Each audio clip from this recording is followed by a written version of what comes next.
First of all, you need to install the Hopted Browser extension. You visit our website, hopted.com, and click this button, Try.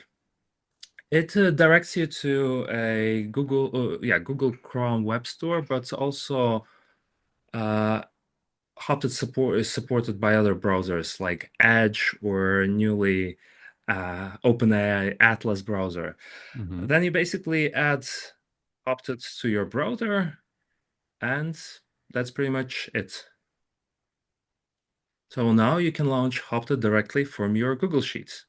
Let's go ahead into Google Sheets and see on the top left side to see the Hopted.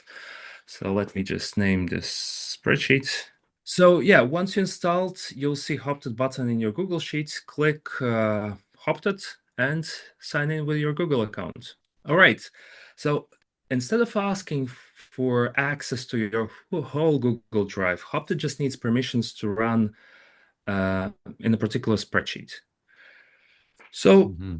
we provide you with an email address, so grant this email address and editor permissions like you would normally do with your team members, and Hopted will get access to the spreadsheet. That's pretty much it. We're all set up to get started with